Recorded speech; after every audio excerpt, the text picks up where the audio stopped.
All right, if we're ready, today is chapter 7, so please start reading chapter 7. This one is on visualization, so we finally get to make pretty graphs. I was excited. I just have to look at this side of the room now. Nice. So, yeah, please read chapter 7. A lot of important new topics, and I want to get started with something that you maybe have heard of if you've taken a statistics class before. Let's talk about the kinds of things you might have in your data set. There's two main ideas. You have either, for your column, you either have a numerical column or a categorical column. Have you heard those words before, maybe, in a previous class? It's okay if it's brand new. I will teach us and we'll read about it anyway. But yeah, a numerical quantity is exactly what you would expect to be. It's like something that's a number, something you can measure, accounts like somebody's height, a bunch of people's ages, a bunch of temperatures, prices, Pokemon HPs, weakness values, whatever. It's something that you can graph, right? Easy to make graphs because you got numbers and we can plot things over time and blah, blah, blah.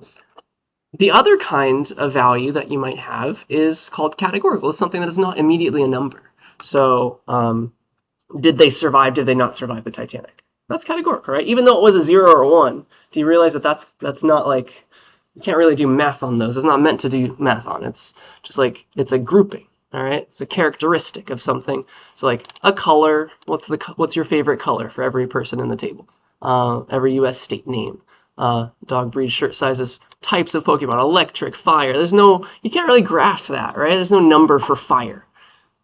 Unless you think really hard, maybe. I don't know. There's no number for electric. So yeah, somehow if you want to graph these categorical things like male, female, died, didn't die, red, orange, yellow, green, blue, purple, you have to turn them into a number. Because that's how we make graphs of things. And so there's different ways to do that. Like you count like how many people liked red? Make a little bar graph. How many people like orange? How many people like yellow? So those are the two main kinds of values that you'll ever see in your data set. Does that make enough sense? Just words to describe those things. They're either numerical quantities or categorical quantities. Okay? And when you got numerical stuff, we like to make two-dimensional graphs. You got two numerical variables in your data set, like you got this column that's a temperature and this column that's a year or something. I don't know. And you could graph those with either kinds of these plots. And I want to teach them both to you today. I want to teach you about line plots and scatter plots. Do I want to do scatter plot first? So a line plot. These are both two graphs that you can make with two numerical variables, one going along the x, one going along the y. A line plot is when these dots are connected, your points are connected, and usually it has to do with some sort of chronology. So like this is apparently like the number of movies maybe that came out in a given year or something. And so we'll explore that kind of data set eventually. And so you see, like, it makes sense to go from left to right for a year. Like you're watching the trend. And so it makes sense to like draw lines between everything and like extrapolate. So that's called a line plot where you're drawing lines and it's all connected. The opposite of that, or the other way of making a graph, is called a scatter plot. A scatter plot is just like you're throwing a dart at the graph and you're graphing things. So every dot, there's no ordering. It's just like this dot happened to be 80 movies and about average of 50. Maybe this was like gross income from $50 million this movie made or something. I don't know. And so there's no order to it. It's just like, this is your data. It had this X value and this Y value, and that was one of the pieces in your data set. All right? That's a scatter plot. And I'll have plenty of examples of that. But have we seen these before? Are there any questions about what they mean, kind of, before I give examples? Yeah, we're going to learn how to do it now. Okay. So I want to make a new file for today, chapter 7. And the stuff that we do, it's you can say dot plot, it's on a table. Say dot plot on a table or dot scatter on a table. And so let's look at our helpful little reference pages for that.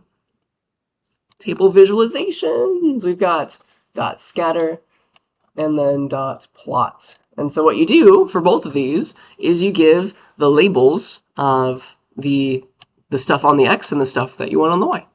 That's part of your data set, right? Say like graph with this column on the X and this column on the Y, and we'll go from there. All right. So let's make that happen. I'm excited for us. So I want to import all of our data science stuff, right? Because I want the table stuff.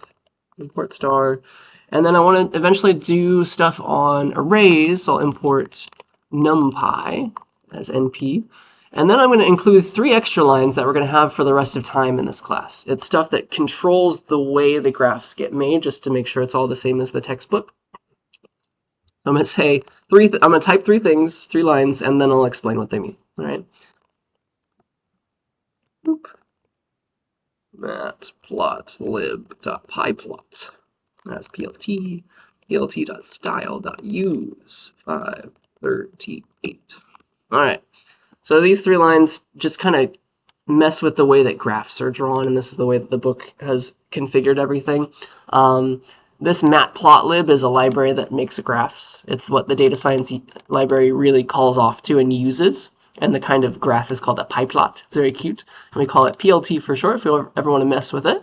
And then this thing with a % sign in the front is telling that library, hey, when you draw graphs, and I press Shift-Enter and I ask for a graph, don't like save it as a PDF or something. Like, I want to see it. I want to see it in the file, in line, we say. Like, show it to me immediately, make a picture out of it, and put it there. Put it as the result of the cell.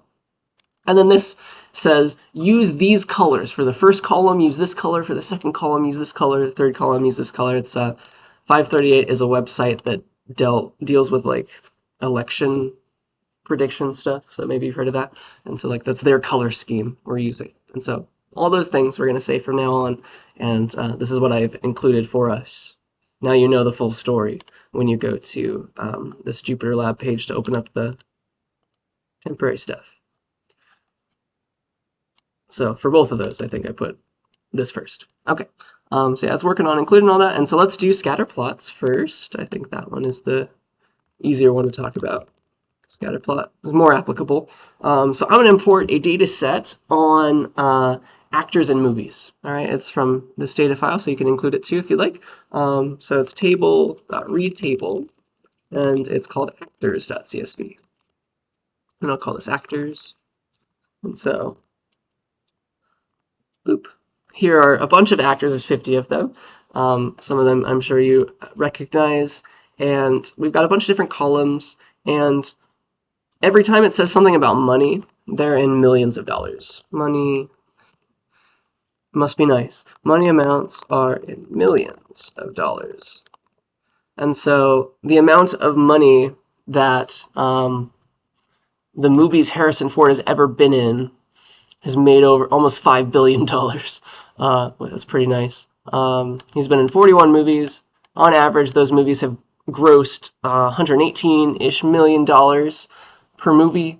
And the number 1 movies he ever was in is this movie, at least as at the time of them making this data set. And then the amount of money that movie made was almost $1 billion. Crazy. So that's our data set. And so we would like to visualize this data set. And let's use a scatter plot. All right, so you can say actors.scattered. And you just give two names of columns here, and they have to be numeric columns. So which columns are numerical? The gross number of movies, average per movie. Yeah, these 3, everything with a number in this one. Everything else, like actor's name, that's a categorical thing, right? That's the opposite. It's the other thing. It's the thing that's not a number. Number 1 movie, that column is a categorical variable. And so let's see, what do we want? Let's see. I think this might be useful. Let's graph number of movies on the X, and then total gross. So the amount of money that all those movies combined made on the Y. And so for every movie in the data set, this is what's going to happen. For every movie in the data set, we're going to have on the X, each movie turns into a dot. It's like a dart we're throwing at the screen. Every one turns into, we have, like, for this one, it's like there were 40 movies for this actor, and it made almost $4 billion. Question? Is the first input always the X and then the Y? Yes. It's always X, then Y. And so if I did this backwards, if I said total gross, comma, number of movies, it would flip the graph. It would go the other way. So total gross is now on the X, number of movies is on the Y. Whee! And let's see if we can we extrapolate any information from this graph. It looks like I guess it would make sense. The more movies that an actor is in, the more money is made by those movies over time, in theory, right? It's kind of like you see kind of a trend going that way, but honestly, it's not really very, You would think, actually, you would think that it would be like a perfect increasing line, like the more movies an actor is in, like the more money it makes. But no, you got actors that pick movies that don't make a lot of money. Like you've got this poor actor over here is in 80 movies, and they just were all bad movies. So maybe this is an actor that is, I don't know. People used to make fun of Nicolas Cage for that kind of thing. Like he'd just sign up for any movie to make money, and they just weren't that good movies, so they didn't make a lot of money. But you do have some actors that were like the trend is true for certain actors. You can kind of see that line there. You also have some actors that are like really good, maybe like they weren't in very many movies, but all of those movies summed up together made over $3 billion. Like who's this guy or girl? Who are these people? So that's interesting in itself. Let's see. We can also scatter a couple other. I encourage you to play around. Like, okay, do you kind of can we understand what this graph is saying? Like, every one of these dots is an actor, and like this is an interesting person. Well, this person was not in a lot of movies, but those movies made a lot of money in total. And then this is also an interesting person. They were in a ton of movies, but those movies didn't really make a lot. Interestingly enough, so that makes us want to go and look into those things. Yes.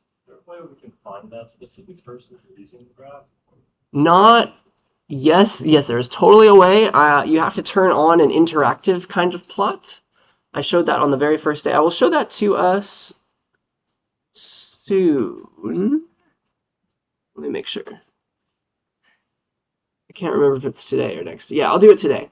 But you have to turn on an interactive plot, and it lets you like hover your mouse over the dots, and it shows you what's there. Yeah, so that's useful. But in a pinch, if someone just gave you this picture, you could import the table and be like, dot where total gross was like between 75 and 80, or sorry, number of movies between 75 and 80, and total gross was bigger than 3,000 and less than 35. Like you could find that person with a dot where as well. But yeah, there's a way to turn on graphical, useful clicking stuff. Yeah, other questions before I ask another question of our data. So remember these names. You could have also used the indices of these columns. So instead of number of movies, I could have said 0, 1, 2. That would work. Total gross could have been 0, 1. But it's useful to spell it out. Let's try number of movies and then average per movie.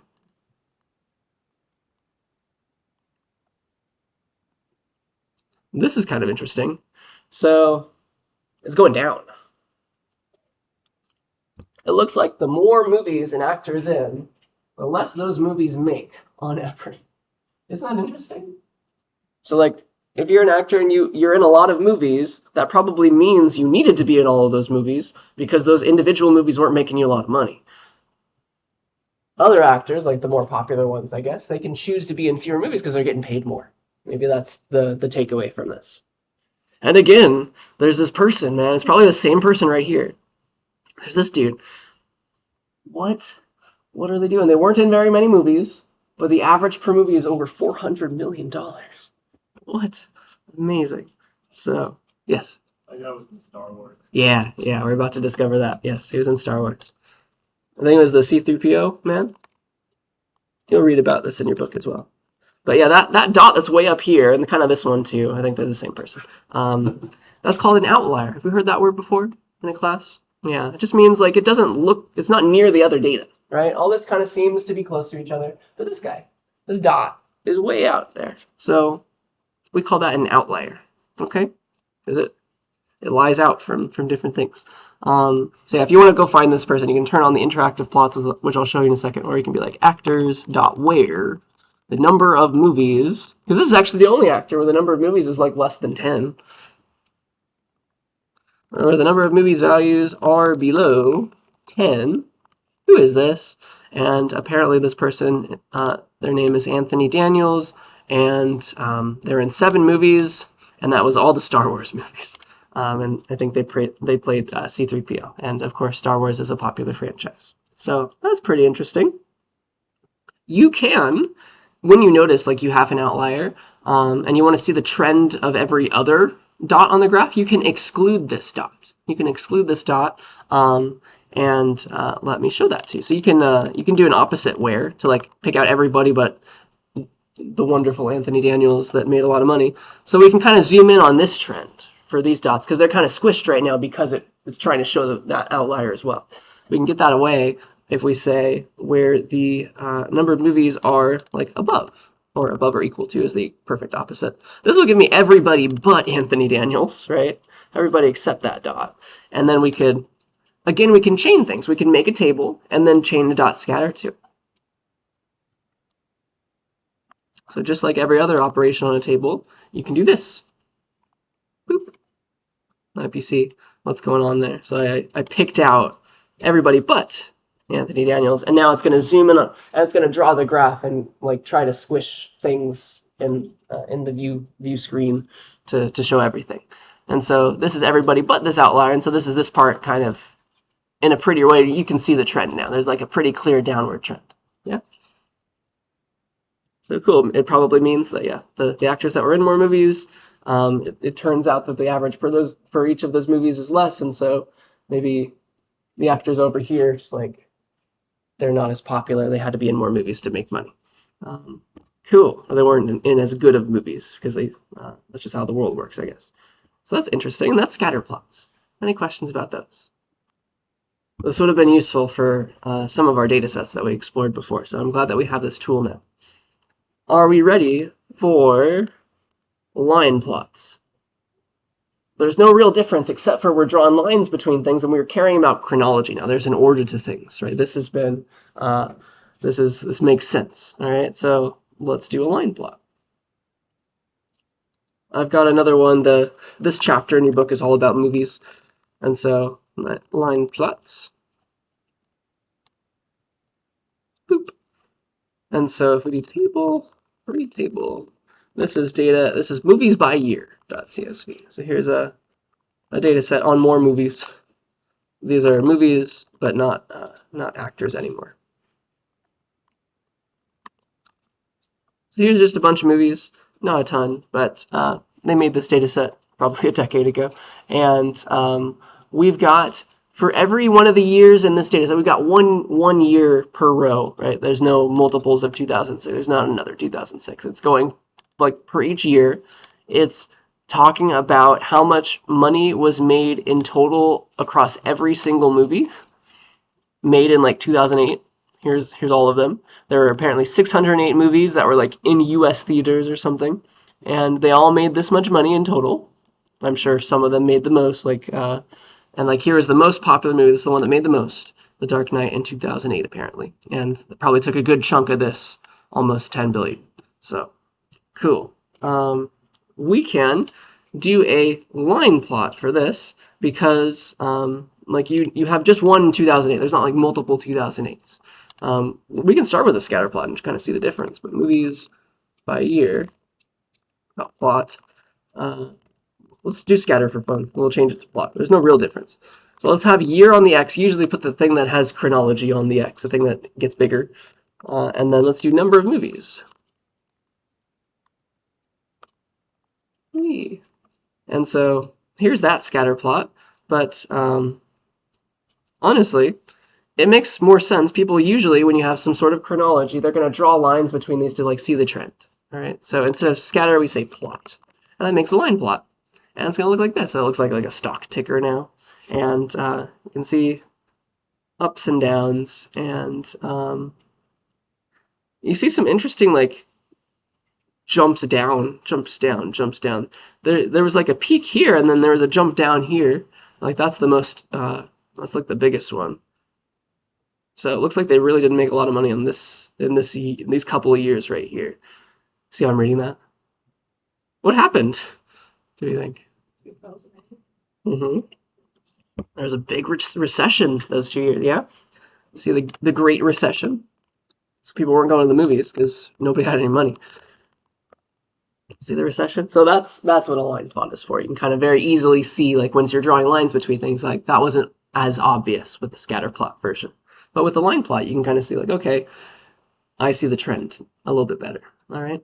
And so, yeah, let's do a different plot on these movies. We've got, again, it's numerical variables on the X and the Y. It's always got to be those. So we have some other options. We've got, instead of number of movies, year. If it's a line plot, there should be some sort of chronology. So you got to keep year on the X. But we can do total gross instead of number of movies.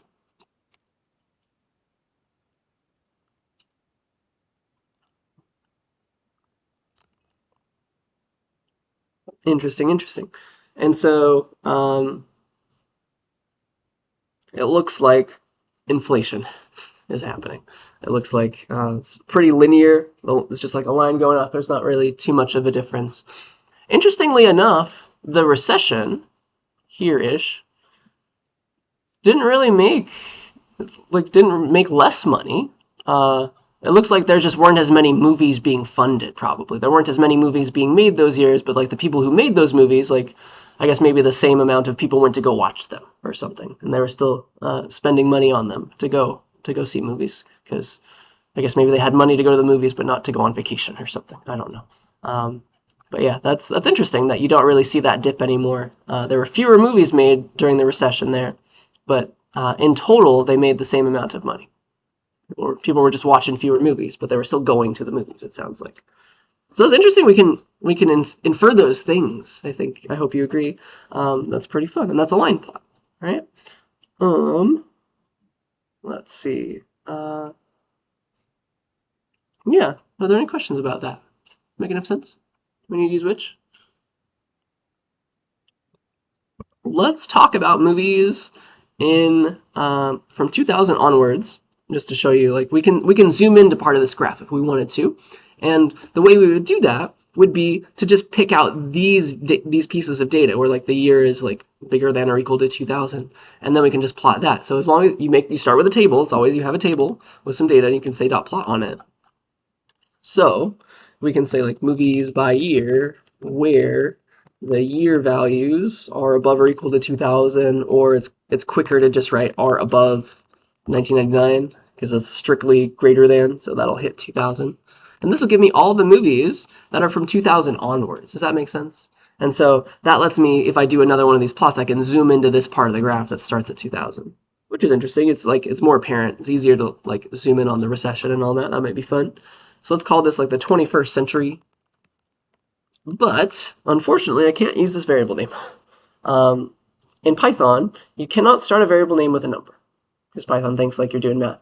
So unfortunately, I cannot name it this. You can do it backwards, but like century 21, that would work. But you have to do something silly like that. All right. Yeah, because those are characters. Those are letters. That's totally fine. So yeah, you have to fall back on those.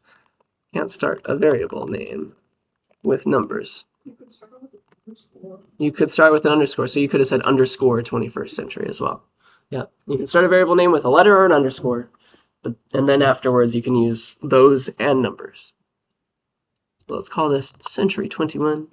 And then, because all the movies from 2000 onwards in the 21st century, we can do a similar kind of plot on this now. It's just a table, but it's got fewer things in it, and so it'll zoom in to the pieces that we saw that were interesting. We can do like plot, year, and number of movies again, maybe? And so this, all it is this graph, but zoomed into this part of it, right? And so you can see that huge chunk taken out of the number of movies from that recession, which is cool, all right? And you can zoom in and confirm that, like, in total, they didn't really lose a lot of money. It's just like fewer movies being bankrolled, I guess, but making just the amount of money among those fewer movies similar to the previous years. That's interesting. So yeah, I think that's most of what I wanted to say. What do we got? If you ever want to inspect something, again, I'll show you how to use interactive plots in just a second, where like you can hover over and see stuff. But like if you're like, what was the 2010 movie that like was back on the upswing?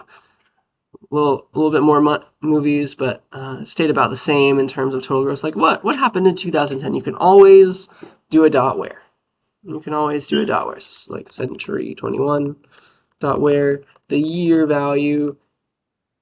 Year values are equal to 2010, or remember that the default is equal to, so I could have just said year, comma 2010. And apparently that was Toy Story 3.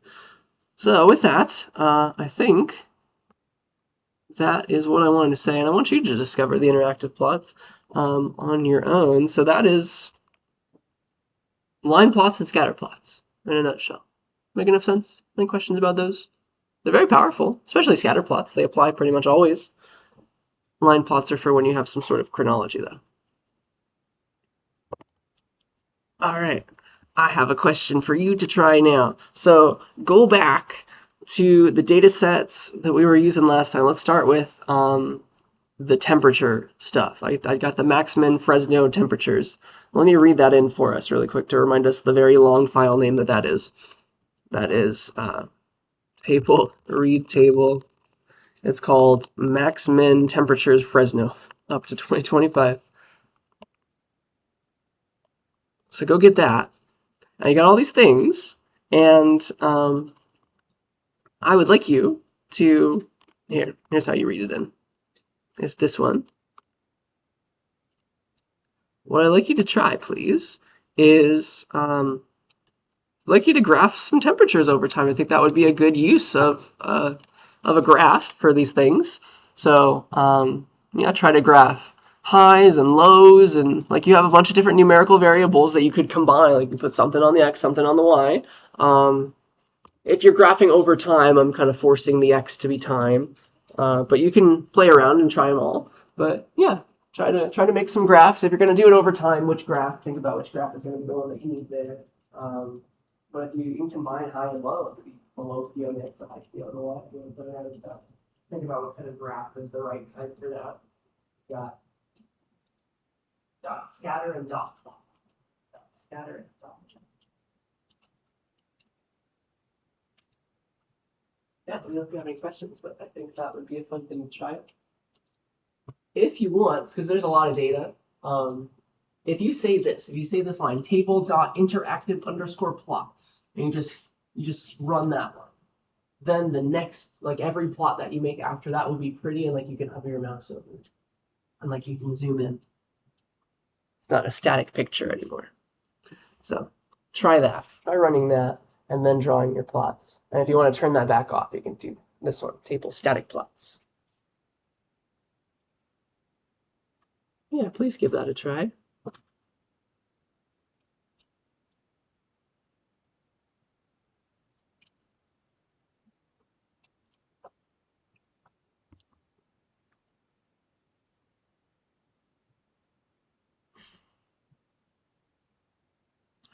I think if you do it without the interactive plots, you won't be able to see the date.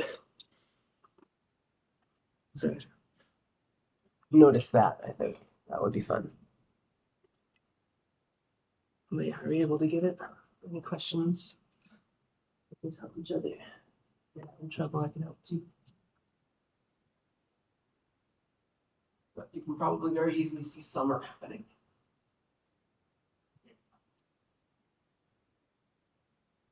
So everyone should be very apparent.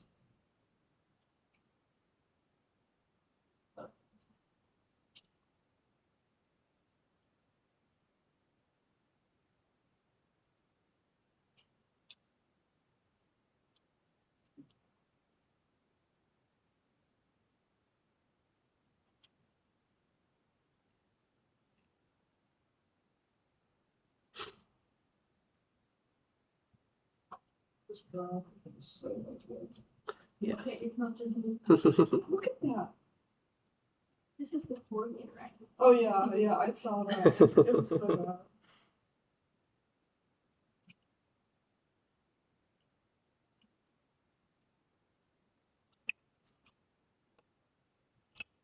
In 1969, the high was only 69. When? 1969. Oh yeah, but what day?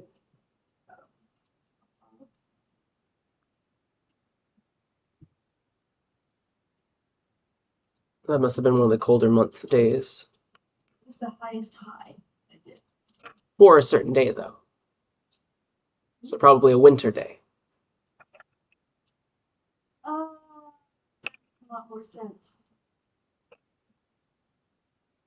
I thought that just meant the highest high of the entire year. No, it was the year where the record was set for that particular day.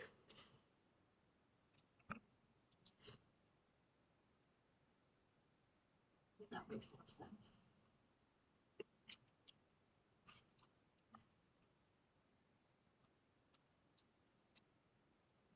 Yeah, I'll give you a couple more minutes to play around, and then I'll try it too.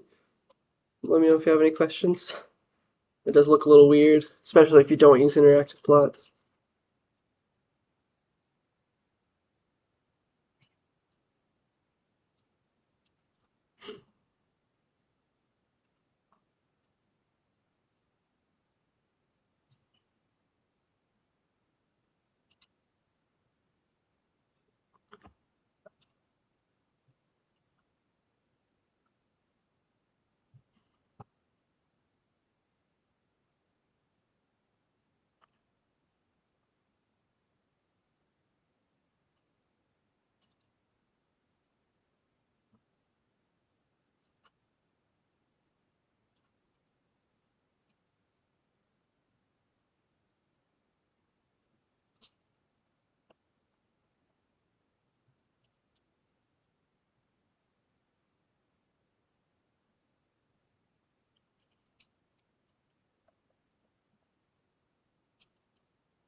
Whee!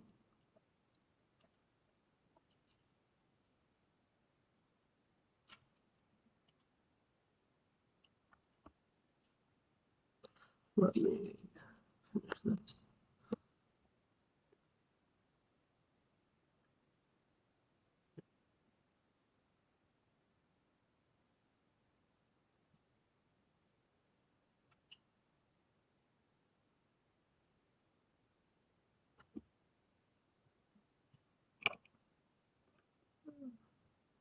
All right, friends, let's give this a try. Let me do it together. Any questions before I try it myself? All right, we maybe noticed.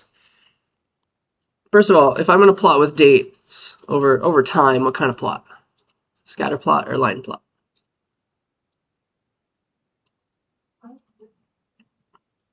I would always choose a line plot for something that has chronology. So say dot plot, and then let's do its date, and then we can do like highest high. Boop. It'll take a little bit because there's a lot of data. And we have no clue what the dates are anymore, but they are in order. And you can see summer. We're sitting about right here right now, probably. We're almost free. And then you see winter. It's pretty fun to look at, but it's hard to read and understand. And so that's what this interactive plots thing is for. If you say table.interactive plots, it's a little function that says it kind of controls the way that future plots get made. Oh man, now it's gonna think I spelled everything wrong. You do that and then you plot it. Boop.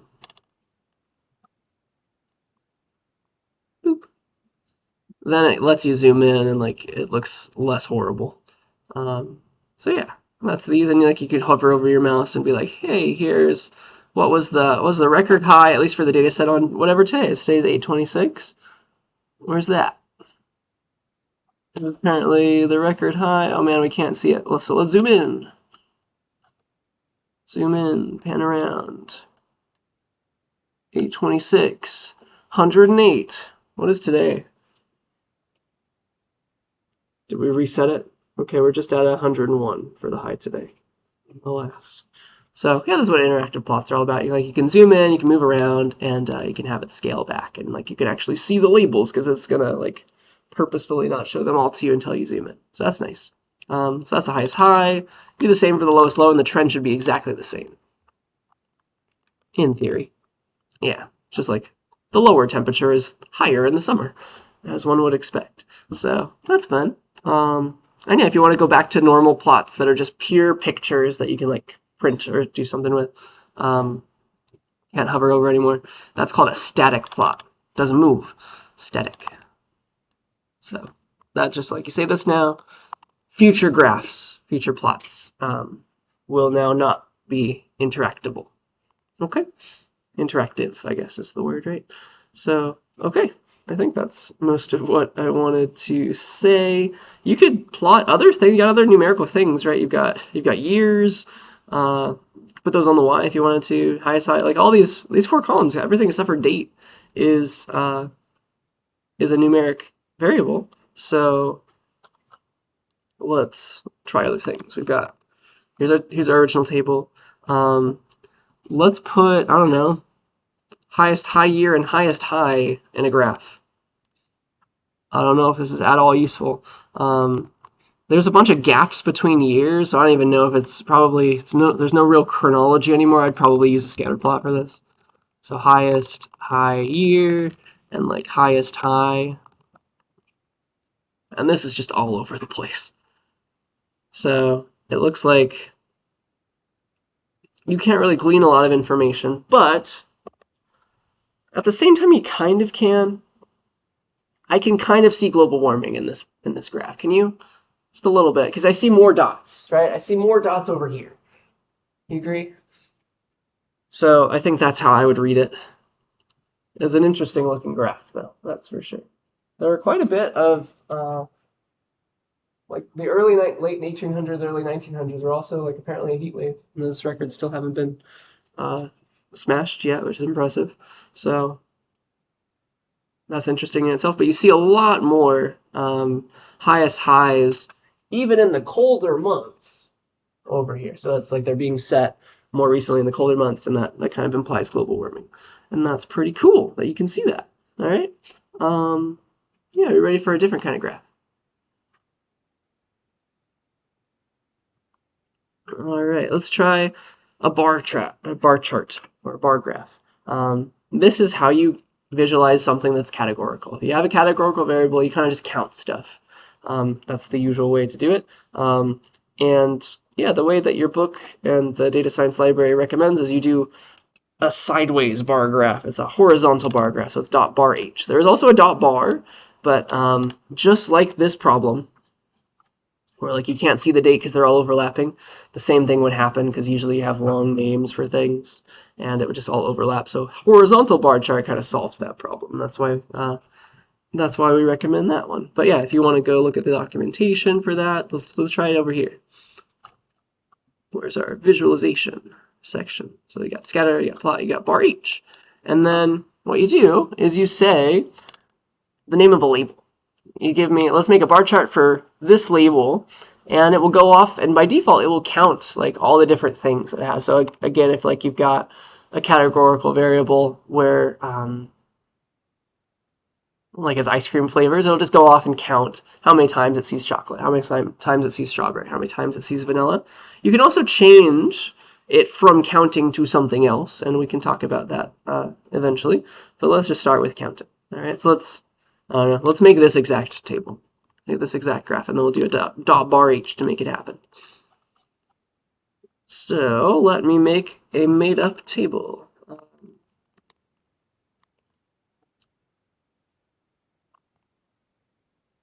I'll make a blank table, and then I'll add some columns to it.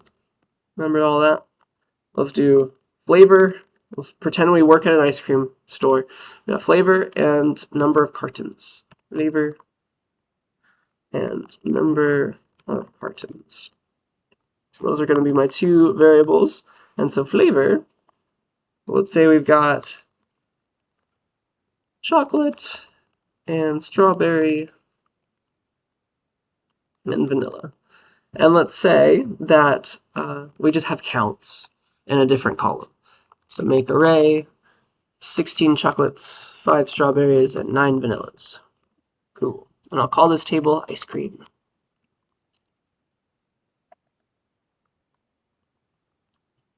What have I done wrong? I forgot comma right there. So here's my silly little table. And do you see how for every flavor, I have a value for that thing in a different column? I have a number. And you can turn numbers into pictures. So we can associate chocolate with 16. We can associate strawberry with 5. We can associate vanilla with 9. And that will let us make a graph. All right, so let's make a bar chart for that. We can say ice cream. dot bar h, and you give the categorical thing as the first argument, it's flavor. And then honestly, it would find the other thing because there's only one other numerical thing, and like it would find it. But for fun, you can also say like, what is the number column that you want to associate with this categorical column? And we'll say, well, it's the other one, the only other column, number of cartons. All right. Boop. And there we go. So we have a graphical visualization of categorical things because we've associated a number with each categorical thing. Does that make sense? Questions about that? So as long as you calculate some number, you can make this kind of chart. You've already maybe got one for each row of your table, which is useful. Yeah, you didn't have to because like there's only one other numerical thing. Like you could have just said this, bar H on flavor, and then like it would have found the number of cartons and it would have been happy. So you could have skipped it. Could have skipped the second argument. And then what we see, another name for this kind of bar chart, is called, it's a distribution. We're showing the distribution of the number of cartons that we have for every flavor. All right, so I just want to say that word. Shows the distribution of cartons of each flavor. So that word will be very important to us soon. Yeah, I think that's most of what I wanted to say about bar charts. Let me show you a fancier example of them. I've got more movie data sets. Let's do table, read table, data, top movies up to 2017. Thank you, book writers, for making all these fun tables for us. So finally, it's in actual dollars rather than millions of dollars. But like you've got names of movies, the studio where those movies were made, how much money those movies made in actual dollars. And I forget what adjusted is. I think it's adjusted to for inflation to like 2017 where they took this data. I think that would make the most sense to me. And so, yeah. That's what these columns mean. And we've got some categorical things, right? We got some categorical variables here. And gosh, how do I want to do this? I think I just want to show you some examples. I'm going to teach you something and then teach it fully later, I guess. Let's do that. So, okay, we've got two categorical variables here. We got title of the thing and studio. Title doesn't really make sense to make a bar chart out of, but like you've got a bunch of studios and multiple movies have the same studio, right? So that could be a categorical thing that we could actually put into a bar chart, like just like for every movie, like how many were made by Buena Vista, the studio, how many were made by Fox, how many were made by Paramount. That could be one of these. I think that would make sense. So maybe we could try that. And so let's select out from these top movies just the columns I care about, title and studio. And so like, let's kind of work with these. You see, like, you got a few Foxes, you got a few Warner Brothers. That kind of thing is something we could do, all right? And if you wanted to play the game that we played before, like, all right, for each movie studio, count how many movies had that studio, you could do this manually. It would be very painful. Here. You could say, all right, do this. Show me where the studio is Fox. And you got all these, and you could say dot num rows, and then you could slowly but surely build up your own table that associates Fox with 26 and Warner Brothers with 12 or whatever. Like, you could do that, but that would be very, very painful. There is a function for this. There is an operation on tables that will do this for us, that will find the distribution, say the word again, of which studios, how many studios for each, like, how many movies for each studio. That's what I'm trying to say. And that's called a grouping. So if I take these, I guess I don't have to start like this, but it's useful. Just select out these guys. If you have a table, you can say dot group, and I will tell you what that means in detail soon. But let's just very quickly look at that. because that is useful. Group. It will group things by unique values, so like unique names of studios. And you give the column label that you want to group by, and then you can optionally give a second thing that we'll talk about eventually. But if I just say group on the studio, it will go off and count how many things had each different name. Like, it will find the different ones, the unique different studio names, and it will group all the titles together and just start counting. All right? And so apparently Buena Vista Disney had 29 movies in this data set. Columbia had 10 movies. Fox, yes, it had 26. It did it for us. Isn't that powerful and nice? So that's useful. And then this is very easily turned into a bar chart. So let's see.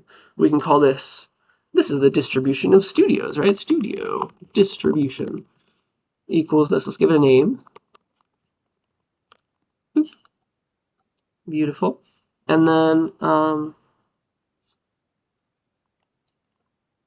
let's do a bar chart here. Bar H on studio. Excuse me. Came down with a cold. All right. And this is pretty nice, right? You get to see which movie studios had more movies. That's pretty nice, pretty powerful. Looks like Warner Brothers was for sure the winner. But this is kind of an ugly bar chart. Would you agree? It's kind of all over the place. It is in alphabetical order by studio. That's kind of your default when you group. It's really just going in order. It's like, all right, AVCO is first, count 1. Buena Vista was next, 29. So it's going to do that.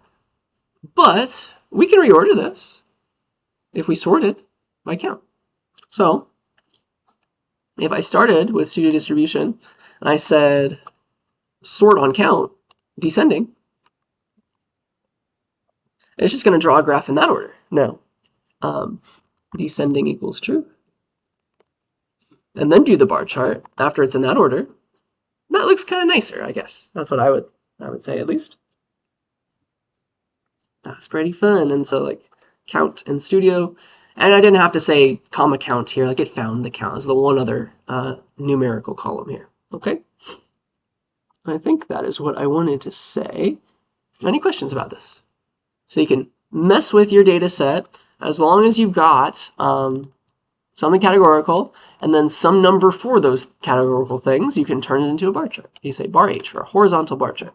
Because if you just said bar, it would be a vertical bar chart, and then it messes with the names and it can't put them in the right way. Doesn't look as nice. So that's why we do bar H. So you can fit everything. Yeah. So if we're good with that, I have a question for you now. What do I want? I would like you to play around with the Titanic data set. All right, so please read in the Titanic data set. And here's my question for you. Try to find, and help each other, and I'll help too. Try to find the number of survivors for each passenger class. All right? So, like, eventually, at the very end of all this, I want you to make a bar chart that looks like this. It's got, like, first class, second class, third class, or just, like, 1, 2, 3, because that's the P class values. And then you got a bar chart for, like, this many first class survivors, this many second class survivors, this many third class survivors. Make sense?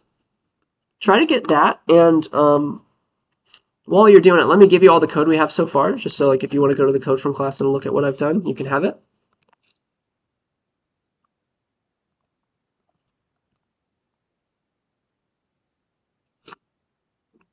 All right, so if you go to the code from class page, you should have my chapter 7 file if you want to look at all the stuff that we did. But yeah, P class, the values are 1, 2, and 3. But this means first class, second class, third class. Do you see how P class is a numeric? It's a number, but it's talking about a categorical idea, a first class ticket. The 1 is not something you could do math on. It means that class of tickets, a categorical thing, even though it's stored as a number. Same for survival. 0 for no, 1 for yes. Those are categorical ideas, right? You can't, like, take the square root and have something interesting happen. Does that make sense? So these are stored as numbers, but really categorical things still. Like this, this is categorical, and that's why we want a bar chart. Same with this one. So categorical, even though it's a number. And so I haven't really told you how to use dot group very well yet. So you can use a dot group on this, but it's only 3 things. So you can do a dot where and do numRows to like get out the first class survivors, etc.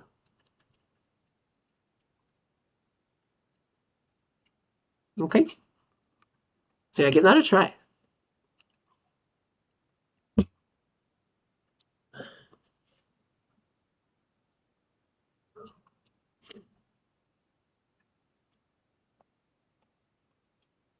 And let me know if you have any questions. So this will be our Titanic.csv.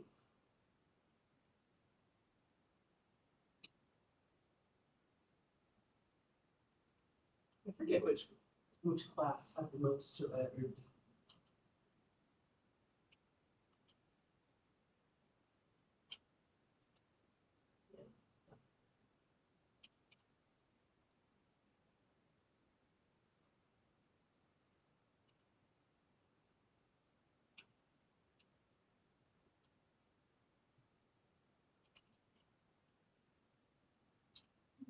When you get an error message, you know how to deal with that.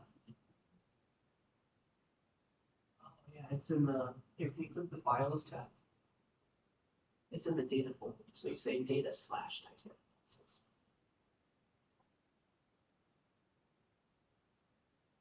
Go in there, and then it's that. That should be. Yeah, now it's in there.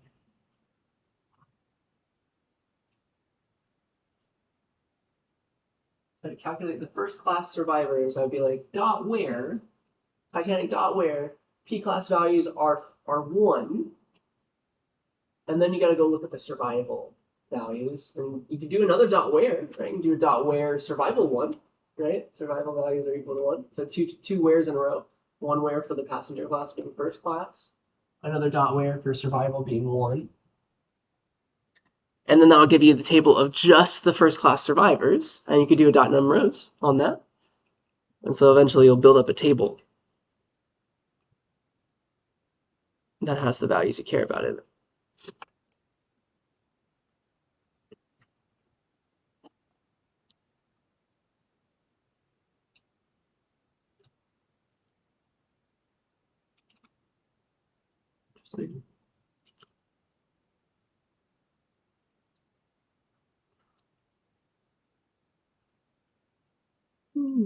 Give you another couple minutes to play around. Let me know if you have any questions. I'm here to help.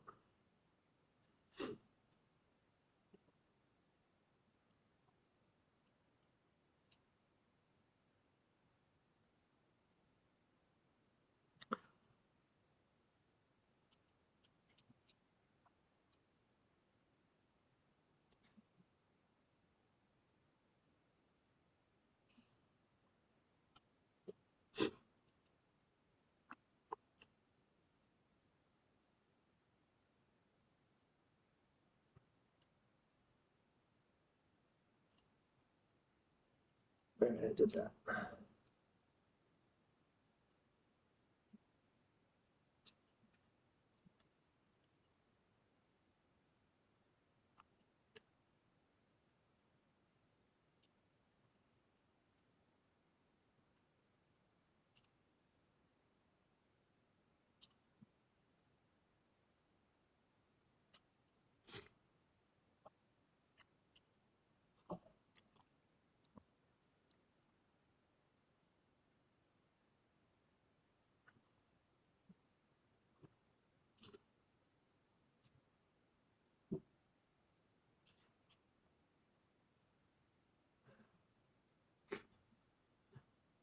Just blow my nose in a second.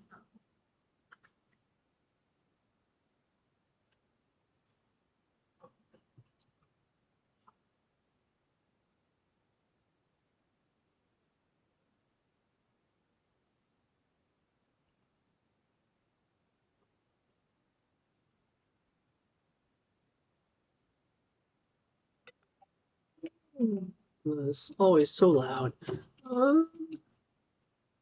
Let's see. I don't want to do this. Let me look at my notes just to make sure. Okay. That's where I want to get to. Okay. yeah, let's give this a try. Were we able to get a pretty bar graph? Any questions before I give the answer away? All right, let me read in the Titanic table for myself. Read table data/titanic.csv. Boop. So here it is. And yeah, you can kind of do what I was saying. You could be like, we're only talking about survivors, so you can just get the survivors first if you want. Titanic.where survived is 1. Here's every survivor. And you can call this something like Titanic survivors. That makes things easier. Why not? There's my table of every single survivor, so where the survive value is 1. And I want counts for first class and second class and third class. So I can figure out how many first class survivors that there were by taking this intermediate table and being like, do a dot where on the P class being 1. Where P class values are 1. This gives me every first class surviving passenger, right? And then I can say dot num rows. And you could call this stuff like okay, that's 136. Like that's a value. I need that. All right. And so you could start saving these away and eventually make a table, just like we did for the ice cream, and do a bar graph. First class survivor count. Something like that. It's 136. But the secret thing I will eventually show you is this dot group thing. So Titanic survivors dot group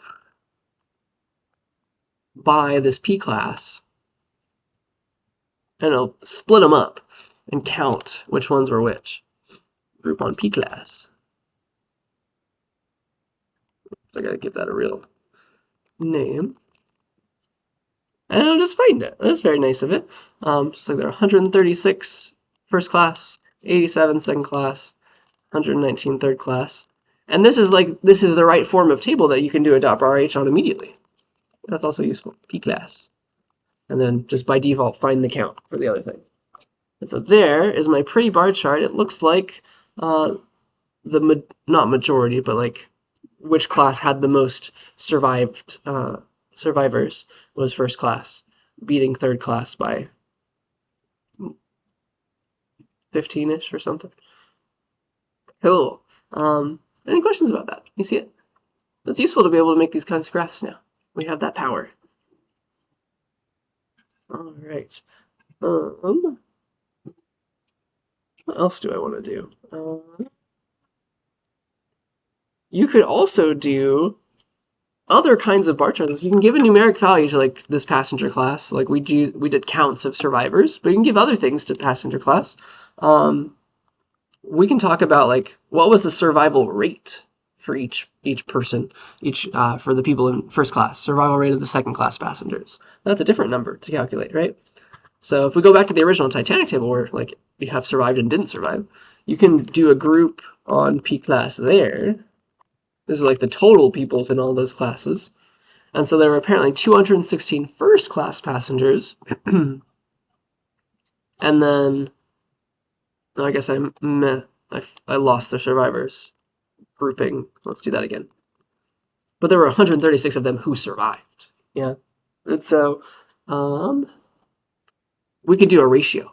We can be like, what was the survival ratio for second class? It would be 87 over 184, right? 87 over 184, 119 over 491 for third class ratio. Seems like a very low number. But if I get this count column, right, and I divide by this count column, I have my ratio of like survival rate. And so let's do that. How do I get this count column? Just like give me that table, give me the count column. That's these guys. And then divide that by give me this table, give me its count column. Yeah. Oop. And so here's my survivor ratios. So first class had the best survival ratio. Third class did not have a very good survival ratio, but the number of people who survived is still pretty decent compared to the other classes, which is interesting in itself. There were just more third-class passengers, I think, is kind of the story there. But yeah, if you want to turn this into a bar chart, we have to put these numbers in a table somewhere, so we can do a dot bar each. So let's make a blank table with columns. We got like our passenger class, first, second, third, and then the proportion of survivors for each class is these values, which I can copy and paste, or I can be like, let's make them from scratch in this long-winded way. That works too. And so this is me putting those things into a table. Yeah, putting those things into a table, and now I can do a dot bar H on that. On P class. And this tells a slightly different story, doesn't it? The proportion of survivors for third class is quite low, but the number of survivors for third class is decently comparable to the other ones. So it depends on which story you're trying to tell right now, I guess, which is interesting in itself. Questions about that? Yeah. So you can mislead people very easily now by picking which of these graphs to show them, can't you? That's important. So please use your powers for good and not evil. Here is a disgusting example of people using bar charts for evil from Fox News. This is like, I forget, who knows when this was, if Bush, probably during Obama, his reign. They're like, if these tax cuts expire, right now, you're going to have this 35% taxes, but after they expire, you'll have 39.6% taxes. Do you see the problem with this graph? Start at 34. Yeah, it's so silly. And so this is for sure misleading people who are looking at this and like trying to trust, like hoping to get trustworthy information. Like if you were to graph it with a 0 starting point rather than a 34 starting point, it's not a huge difference, right? It's not a huge difference. And maybe the taxes were going to go to something good. Who knows? So yeah, do you see how you can very easily say what you want with data sometimes and try your best to be as unbiased as possible, please. I care about you doing the right thing. So that's the moral of that story. And that's bar charts. And yeah, so those are 3 kinds of ways to graph stuff. You got a line plot with chronological things, scatter plot, like you're throwing darts, you have pick an X, pick a Y, see how they relate. And then bar charts, like we got a categorical variable, and I've got some number associated with that categorical variable. Show me something cool. Okay? Yeah, ready for the last kind of main kind of graph in this class. Any questions about any of those 3? All right, we do have to do some work to get to the last kind. I do want to go back to this idea of distribution. I said the word. Let's kind of define that for real. If you've taken a statistics class, you know this word is ingrained in your soul. I'm going to do the same for you in this class, okay, if you have not done that before. But yeah, a distribution, and these pretty pictures, like maybe you've seen this bell curve word before.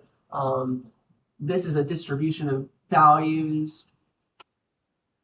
And they're graphs that look like that, and we want to talk about those. All right, so here's some new terms, and we'll need all of them to understand about distributions and to make them make pretty graphs of these things called distributions after we define them. So yeah, individuals, we've heard that word before. It's just the rows in your tables, like the people who you're taking data on. It doesn't have to be a person. It could be years, right? We had the dates for the temperatures, like that was an individual. January 1st was an individual for that data set. Yeah.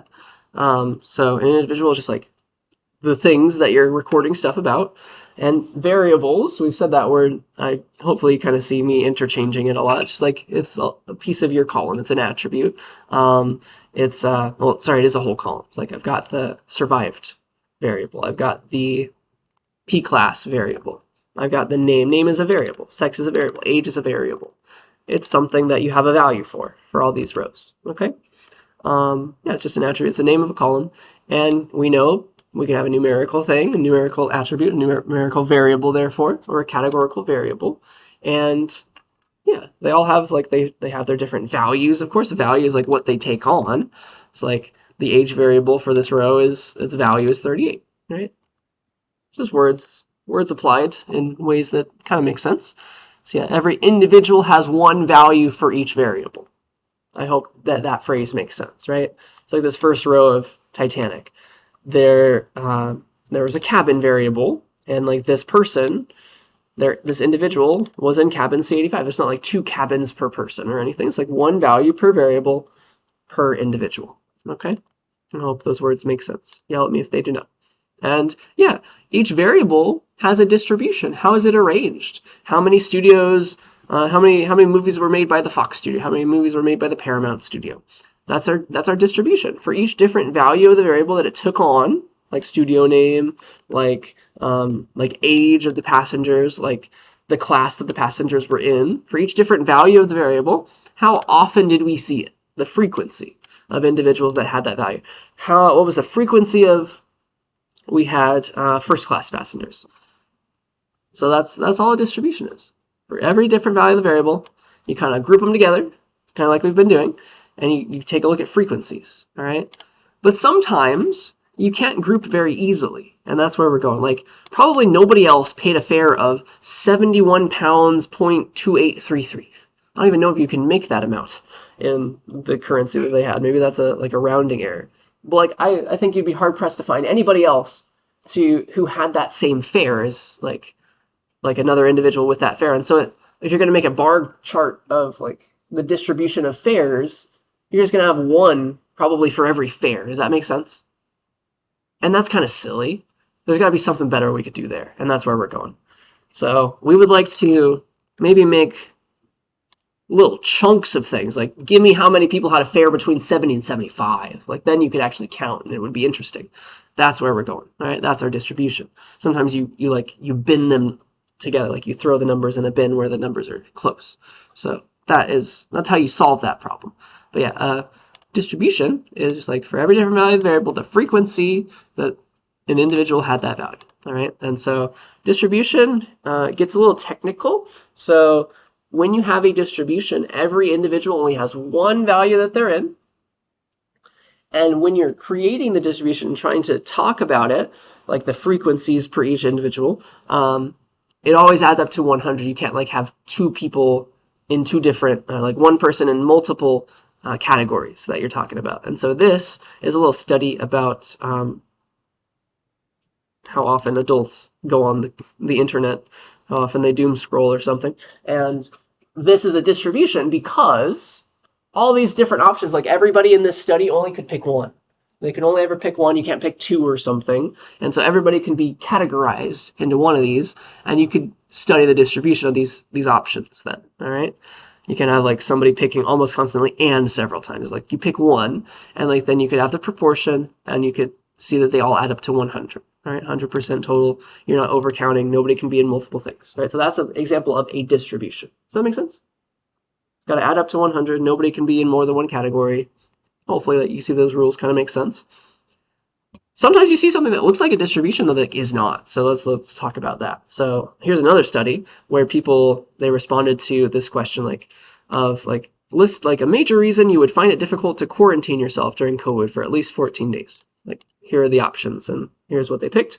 This is not a distribution because you could check multiple boxes in this study. All right. And so if you add up these numbers, you see that it adds up to more than 100. Does that make sense? And so because people picked multiple values, it's just kind of giving you a percentage of the people who picked these options, like a particular option, but it's not distinct. It's not going to add up to 100. And so this is not a distribution, all right? Because these groups kind of overlap. The individuals chose multiple things, and you can't separate them anymore. So this is not a distribution, all right? You see the difference? Okay, so yeah, like I was saying, there's got to be something better for numbers, because like I'd like to see the fare distribution. I'd love to see that, but like nobody else paid this exact fare, right? Nobody paid this exact fare.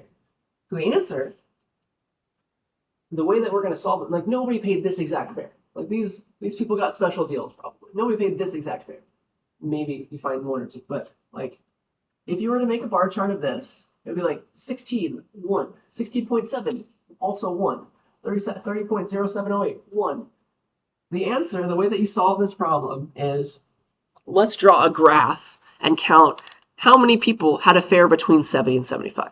How many people had a fare between 5 and 10?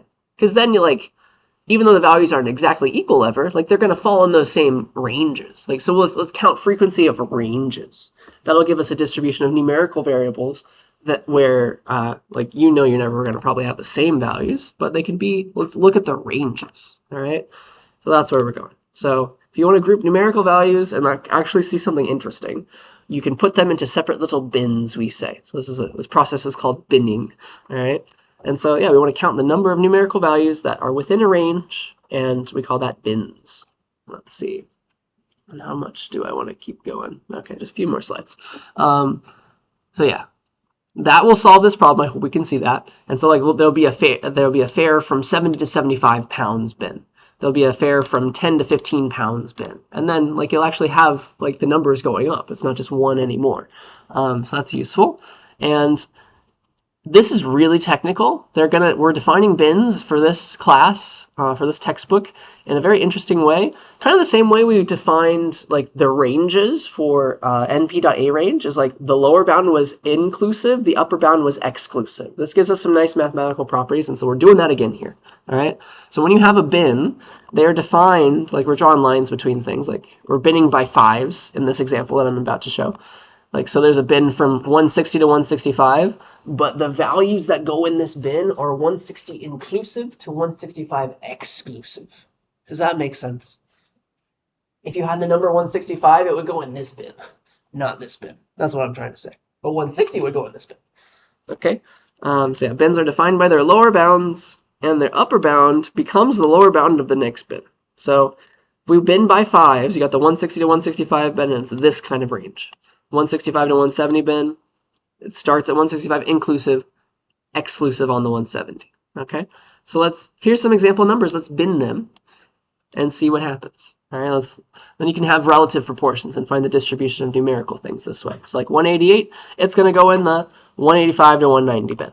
Okay, so I'll draw a little line.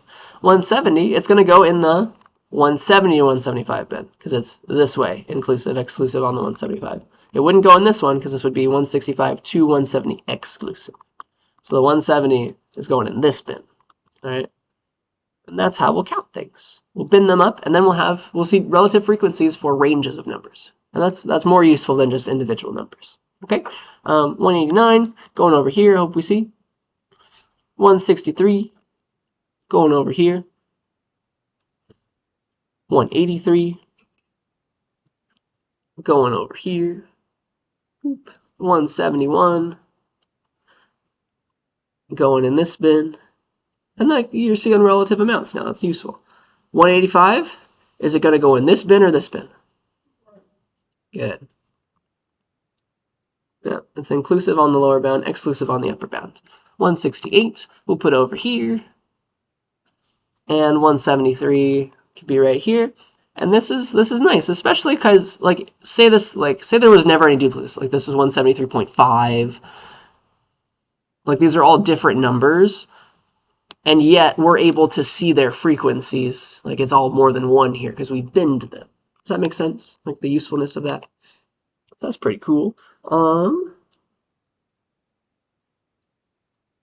And so this becomes a distribution of these numerical values now. All right. If your bin sizes are exactly the same, like you can turn this into a graph very easily. You're not misleading anybody. Everybody's happy. But if you have weird bin sizes where like you have a size 10 bin over here, then after that you'll have a size 5 bin, then like size 2 bin. Like if you mess with the sizes of your bins, then that can get misleading and we have to talk about something. All right. So if we're going to turn this into a picture, if the bin sizes are the same, we don't have to worry. Everything's fine.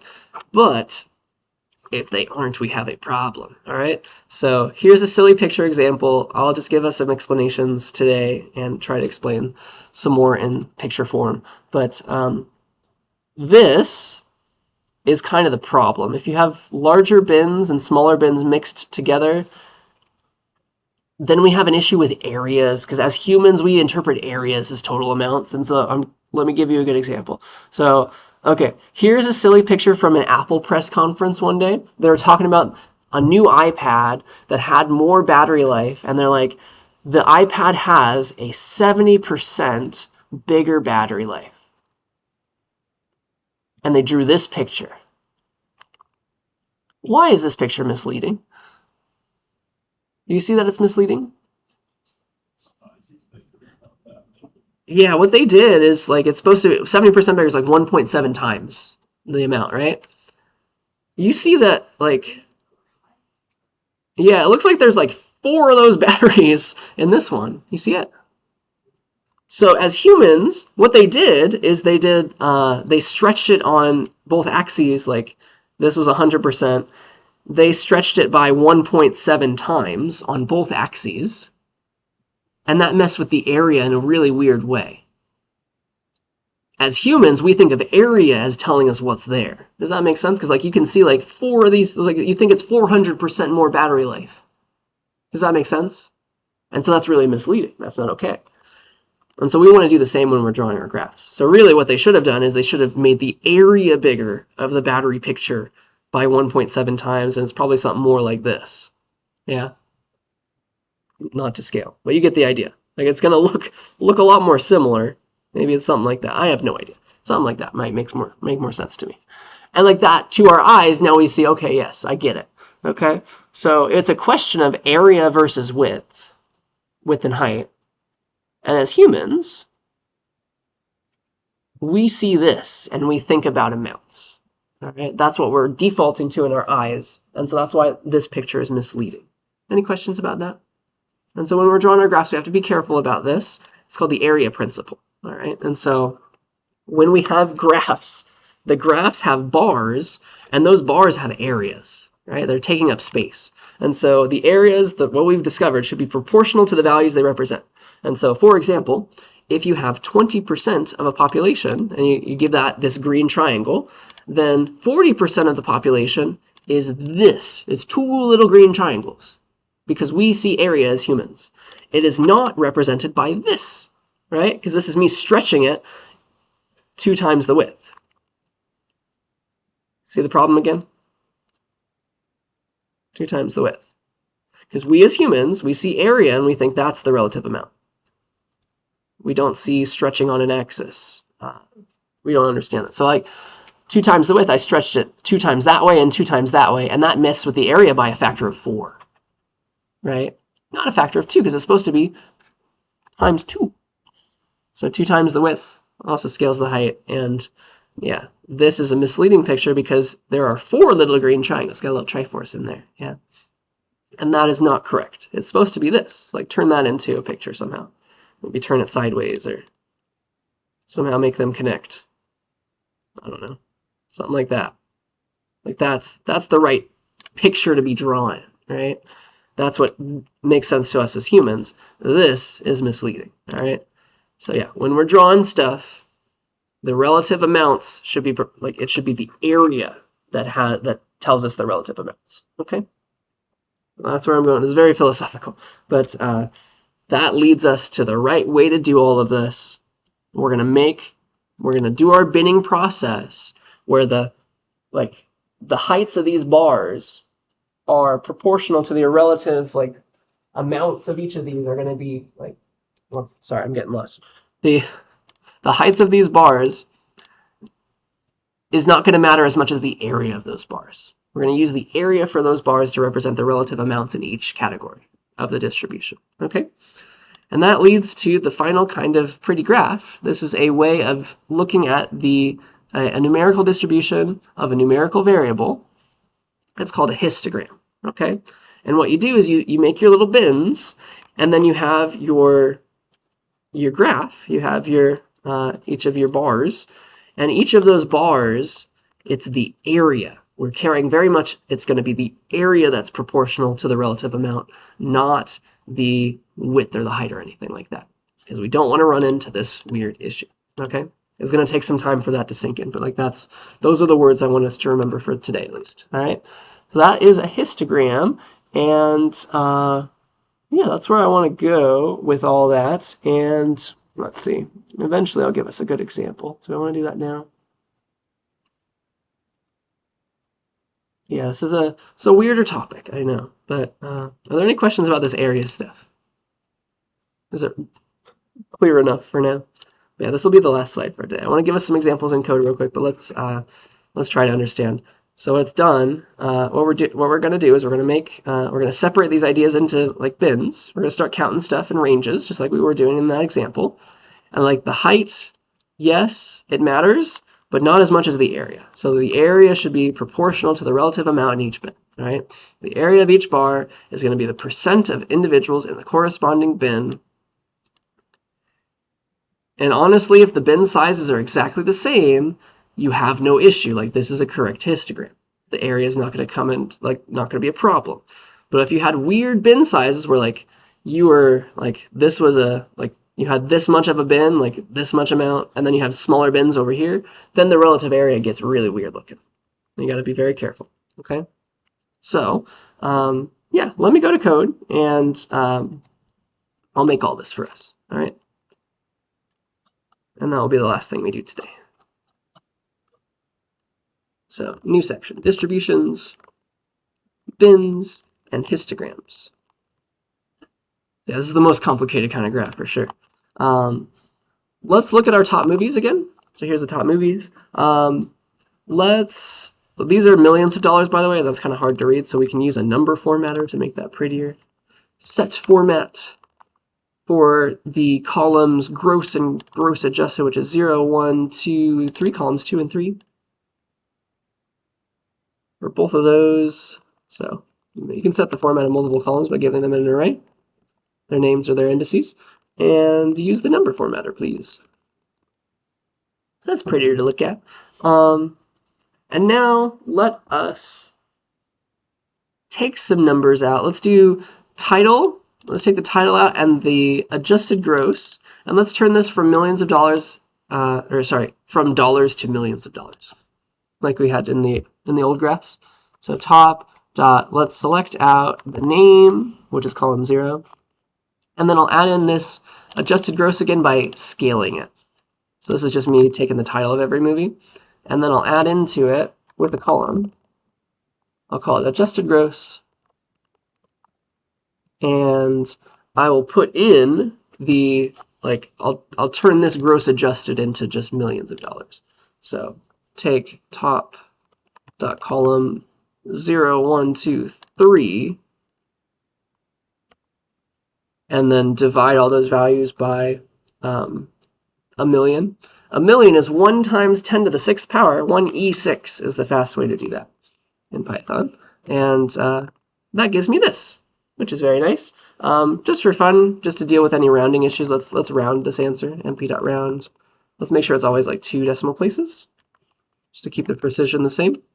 And so here's my new table. Let's call it something. Answers in millions of dollars for every movie. Call it millions.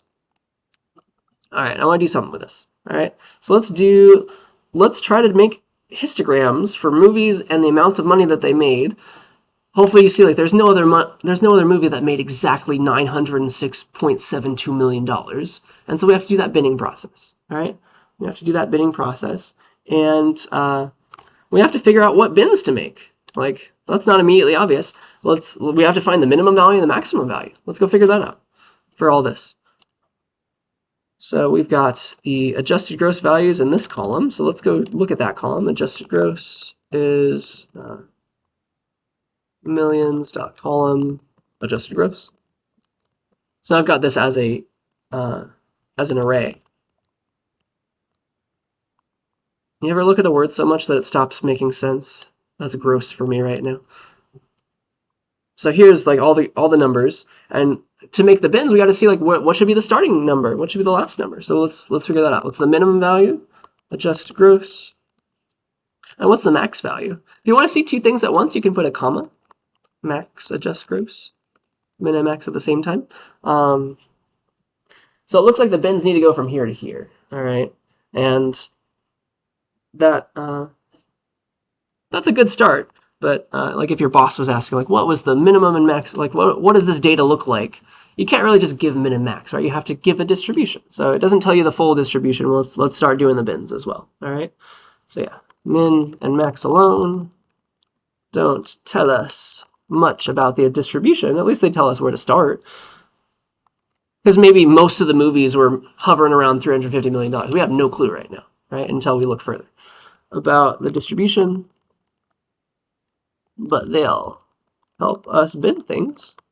And so, yeah, let me show you some operations. You can do an automatic bidding process. You can say, here's millions.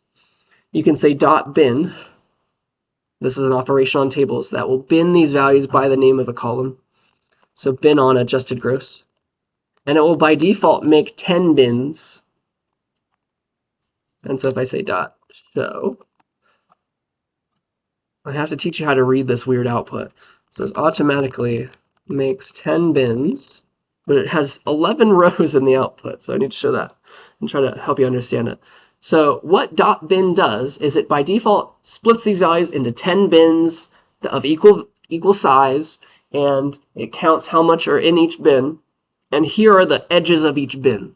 You read it this way. This very first bin had 112 things in it, and the range of numbers that it contains are this value to this value in millions of dollars. This was inclusive, so that value inclusive to this value exclusive. There were that many movies. You see how I'm reading that? Because you can't like see both of them in one row like this. And so this 52 is talking about there are 52 movies that made between this value inclusive and this value exclusive in terms of money. Do you see what it's doing there? It's kind of weird to read for the first time, but like that's what it's doing. And that's why there's 11 rows, because it's like the last bin had one movie in it. It was from this value to this value inclusive to this value exclusive. And like this value is going to always be 0 because it's not a bin, actually. All right. So like these are the real bins, but now you know how to read them. All right. So by default, it's giving you 10 bins, which is nice usually. But you can also control which bins you want. Like this is a weird place to start a bin, $322.26 million. It might make more sense to make bins like 300 million to 400 million, 400 to 5, right? And the way you can do that is you can hard code the bins and tell .bin to use the bins I give you. And the way that you make bins is by giving an array of these kinds of things. All right. So here, now that we know how to read it, if I do this, A range 300 to 1801, go up by hundreds. This can be interpreted as bins to this .bin by it's going to go look at everything next to each other. 300 to 400 will be a bin. 400 to 500. 500 is exclusive, of course, will be a bin. Like this is enough information to tell the .bin which bins I want. You give an array that is the two things next to each other. Like that's a bin, that's a bin. You see how I'm reading that? It's just like this. Just like this. And like 1700 to 1800 was the last bin. Okay? So you can say, I want to use that one, please, by saying this. You say millions.bin. And so I encourage you to look this up on the documentation, but I'll just do it here. And you say, I want you to use these bins. Bins equals these ones, please. And I'll do .show again. Show them all. And this is cleaner looking in my opinion. It's like, all right, from bin 300 to 400 million, there are these many movies. 300 inclusive to 400 exclusive. Yes? 52 movies from 400 million to 500 million, inclusive on the 400, exclusive on the 500. See how you read that? So you can turn that into a graph pretty easily. But there is instead of .bin, there's a .hist that does the exact same thing, but it draws the picture. That gives us our histogram. So that kind of thing. All right. And let's do that. So, all right, instead of saying .bin, you can do this. You can change that. This will show it to you in a table form. You can see it in an actual histogram form in the picture by saying, like, it takes the same stuff. You say .hist. All right. That's all. And it draws the pretty picture. And also, there's another optional thing for .hist. It's the unit that we're talking about here. Like, what is being measured? It's millions of dollars, right? 300 to 400 millions of dollars. So we say that the unit is $1 million. And so it'll change this graph to say percent per unit from that to percent per $1 million. Adjusted gross, $1 million. And this is our histogram. That's our picture form. You can see, like, all right, from 300 to 400, there are 81 movies. There are 81 movies that made from 300 to 400 million dollars, and that's their relative amount. That makes sense, the picture at least? I have to talk about what that y-axis is doing. But do you see what the picture is doing? You see how it's relative size, like 52, that's 400 to 500. That's relative to the 81, it's a little bit less, but it's in terms of area. It's doing this in terms of area always, to make sure we never confuse anybody. All right. And this will only matter when the bin sizes are different, because height doesn't really matter. Height is proportional to area if the widths are always the same of your bins. But it's not true if the bin widths change. So yeah. Dun, dun, dun. So yeah, you can hard code the number of bins you want. You can also be like, I want the default 10 bins. I just want to see what's going on. So yeah, just like for .bin by default gives you 10 bins. For .hist, same. By default, it makes the same default. No, something's the same 10 bins. That's what I should be saying. Okay. And so I think it's cleaner this way. You can clearly see the 300, 400, 400, 500. And the unit here is weird because it's doing area, right? Height is what is on this y-axis, but the height is like the area is what it's proportional to. So so width times height is area, right? It's proportional to the area, and that kind of messes things up. So you've got percents per $1 million because you're dividing by the width to get the height, right? You're dividing the area by the width to get the height. Does that kind of make sense? So that's what it's trying to do. So these are all relative percentages, and like all these bars add up to 100% total. And so this y-axis, we'll explain it more next time, but the y-axis, like the area is what we're going off of deep down. That's width times height. It's $100 million times whatever this height is supposed to be, and that's giving us our percentage amount for this. And so the units of height are therefore area, which is percent, over $100 million. So it's percent per $1 million. It's really weird, but I'll explain more next time. But that's kind of why that's there. All right. So we're talking about like an amount of density. How dense is this bar? And yeah, it's weird that we have to worry about this. You don't really have to worry about this if your bar lengths are the same, but I'll show you when we mess with the bar lengths. Makes some different. Like you'll run into this problem if you don't mess with that. And so if you don't take that into account. And that's all that I wanted to say. So that's our introduction to histograms. I hope you see like the binning process. Like you can choose your own bins, and you can turn this into a histogram. If you forget about this y-axis, like this could have been 81, 52. It's dealing with area in a weird way right now, and the units are reflecting that. Okay, and we'll study that some more next time though. And I think that's where I want to stop if we're good. Are there any questions about histograms? See how we're binning? This is giving us the distribution of a numerical variable, because we know nobody else was like $333 million exactly, but like there was some that were 333 or some that were 340, and like they all went in this bin. Yeah, that's a good way to see the relative distributions of these money amounts. Even though they never take on the same value, they can take on the same kind of range of values. Okay? And so, yeah, if we're good, that's where I'm going to stop. This can be our to be continued point. And yeah, I want to give the rest of the time to you guys to work and ask questions, and I'll be here to help. And I'll work on getting you all this stuff while you don't have any questions. But I think that's all I've got to say.